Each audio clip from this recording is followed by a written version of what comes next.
किसी मोमिन का बाप या किसी मोमिन की मां कैद हो जाए, गिरफ्तार हो जाए, जेल में भेज दी जाए, कितना परेशान होगा, कितनी कोशिश करेगा कि किसी तरीके से इनको जेल से निकाला जाए। बड़े से बड़ा लॉयर करना पड़े, बहुत ज्यादा महंगी फीस देगा उस वक्त। या आजकल वालिदैन की इतनी रिस्पेक्ट नहीं है, हो सकता है शुक्र का सजदा अंजाम दे के अच्छा है मां की बकबक चिक से नजात मिली, पड़ी रहे जेल में। तो ये ऐसा ही होगा जो अपनी बीवी से बहुत मोहब्बत करता। बीवी से मोहब्बत करने वाले ही मां को जो है डिग्रेड करते। तो चले उसकी बीवी अगर जेल में गिरफ्तार हो जाए, और किसी से तो आदमी मोहब्बत करता है, जिससे मोहब्बत करते वो जेल चला जाए और मालूम हुआ कि कैद के आलम में है, और कैद भी ऐसी कि कैद में उस पर टॉर्चर किया जा रहा। अब आजकल तो दुनिया उल्टी हो गई है, बहुत सी जगह पे जेल में ज्यादा ऐशो आराम मिलते हैं, इतना अपना घर में भी नहीं मिलता। लेकिन आप आए तो इंडिया से है ना, कुछ पाकिस्तान के लोग होंगे मेरी तरह से। इंडिया और पाकिस्तान में क्या होता, ऐसी जेल होती है कि नानी याद आ जाती। और ये मेरी समझ में नहीं आया कि हमेशा नानी क्यों याद आती है, दादी क्यों याद नहीं आती। खैर खैर वो होगी कोई ऐसी नानी इस्लाम में या तारीख इस्लाम में। अच्छा, तो अब खुलासा ये कि जेल में है, खाली जेल नहीं है, बहुत टॉर्चर के साथ है, जिससे भी मोहब्बत है। माँ बाप तो मैंने इसलिए कहा कि वैसे नेचुरली इनसे मोहब्बत होती। कितनी कोशिश करेगा आदमी, लॉयर अलग लेगा, अपने ताल्लुकात अलग इस्तेमाल करेगा, जायज और नाजायज को छोड़े। हो सकता है जेल में वहां पैसे वैसे दे के, रिश्वत वगैरह दे के उनके लिए फैसिलिटी लेना चाहे, अपनी हद तक पूरी कोशिश करेगा। लेकिन ये जनरल बात कर रहा हूं, मां मर गई, हमको भी पता है, हम मां तो हर वक्त इंसान के साथ गुनाहगार थी, बाप मर गया गुनाहगार था, और जिससे मोहब्बत है वो मर गया गुनाहगार। कहां गया? जेल में गया, सख्त तरीन जेल में गया। ये दुनिया की जेल तो क्या होगी जो कब्र की जेल। और अगर अजाब आ रहा है तो सख्त तरीन अजाब आ रहा होगा। दुनिया में क्या टॉर्चर होता है जो कब्र के अंदर अजाब दिया जाता है गुनाहगार को। कोई फिक्र है, कोई परेशानी है, कुछ उनको उस कैद से रिहा कराने के लिए कोई इंसान कोशिश कर रहा है? पाकिस्तान में मैं पर्सनली जानता हूं, क्योंकि शहर कराची से मेरा ताल्लुक है। कराची में तो बहुत से बेगुनाह भी कैद हो जाते हैं। औलाद कैद हो गई, जवान बेटा, अगर बाप बूढ़ा, मां कैद हो गई अगर बेटा जवान, मकान तक लोगों ने बेच दिए हैं ताकि लॉयर की फीस और कोर्ट की फीस किसी तरह इनको रिहा कराना। प्रॉपर्टी आदमी सेल कर देता है सिर्फ इसलिए कि जेल में है, यह बर्दाश्त नहीं हो रहा। और जो मां बाप या जो औलाद गुनाहों की वजह से कब्र की कैद में होंगे, मौला का जुमला है कि कब्र क्या है कब्र? इन्नल कब्र रौज़तुन मिन रियाज़िल जन्नह व हुफ़रतुन मिन हुफ़ुरिन नार। जन्नत का बाग भी है कुछ लोगों के लिए, कुछ के लिए जहन्नम का सख्त तरीन अज़ाब उसी कब्र में। उनको कैसे रिहा कराने की कोई फिक्र है?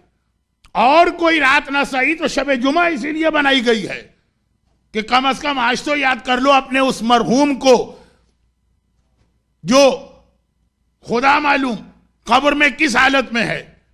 यौम तुबला सरायर, कुरान ने कयामत के लिए कहा, कयामत में हर आदमी का सीक्रेट खोल दिया जाएगा। कब्र में तो हमें नहीं पता ना, उम्मीद है कि मोमिन है तो अच्छी हालत में होंगे, लेकिन क्या अभी 50-50 चांस तो है ना। फिक्र है यहां पे कोई अपना मकान बेचता है अपने माँ या बाप के गुनाह को माफ कराने के लिए।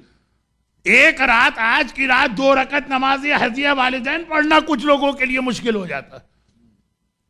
1-2 रकत नमाज वीक में एक दिन, वो जरा मुश्किल हो जाता।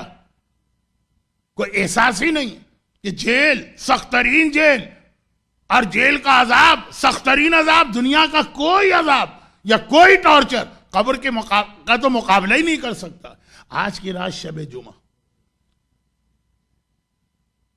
एक मकसद यह भी है कि इंसान खुद भी अपने आप को चेक करे। ऐसा ना हो कि उनकी मदद करते करते खुद इतने गुनाह करके जाए कि पता नहीं कब्र में हमारा क्या हश्र। मगर उनकी भी मदद करो जो जा चुके। और उनको तो हमारे अलावा और कौन याद करेगा।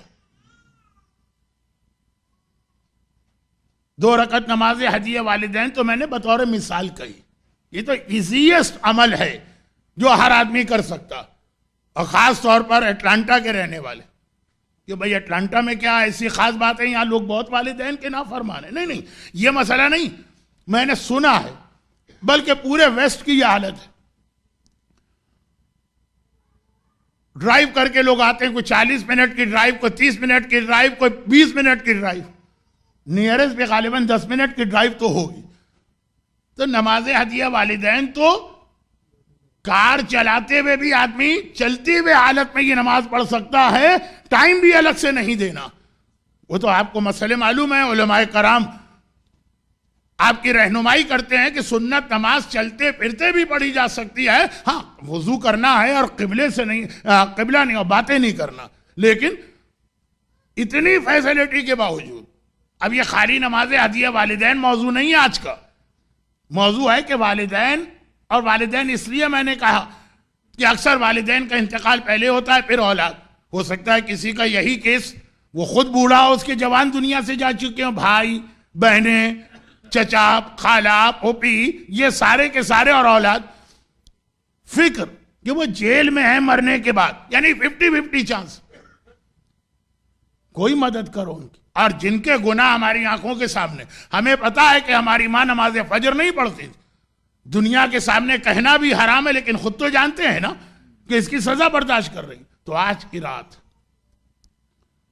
ये दुनिया की जेल और उसका टॉर्चर तो हम देखते हैं, अपनी आंखों से देखते हैं। आजकल जब मीडिया इतना फास्ट हो गया, कितने, मेरा ख्याल है, मैंने कभी चेक नहीं किया, लेकिन यूट्यूब या इस टाइप की साइट्स पर कितनी ऐसी छोटी छोटी क्लिप्स और फिल्में भी होंगी। ये इतना टॉर्चर, कब्र का अजाब आपने नहीं देखा, लेकिन उसने देखा है कि जिसकी हर बात पे हम आंखें बंद करके यकीन करते हैं, हमारी आंख किसी अजाब को देखे ये छोटा, और अल्लाह का रसूल अगर कह दे, इमाम मासूम अगर कह दे कि बेनमाजी को यह अजाब मिल रहा है, गीबत करने वाले को यह अजाब मिल रहा है, गाना सुनने वाले को यह अजाब मिल रहा है, शराब पीने वाले को यह अजाब मिल रहा है, अपनी आंख वाले अजाब के मुकाबले में यह अजाब बड़ा है, क्योंकि उसने कहा है जो कभी गलत नहीं कह सकता।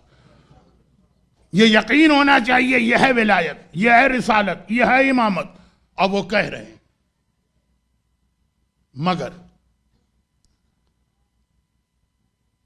ये वो जिम्मेदारी है जो इस्लाम ने भी हम पर आयत की है और कॉमन सेंस भी कहती है। मां बीमार हो जाए या दुनिया की जेल में जाए तो कोशिश बहुत अच्छी चीज है, मगर उससे ज्यादा ये कब्र की कोशिश, ये एक जिम्मेदारी है, इस्लाम और अकल दोनों कहती है। बल्कि बाद लोगों के वालिदैन तो शायद अपनी औलाद से ये वादा भी लेते हैं कि बेटा हमारे बाद ये ख्याल भी कर देना, और नहीं लेते तो लेना चाहिए। रहमतिक या अरहमर राहिमीन व सल्लल्लाहु अला मुहम्मद व आलिहि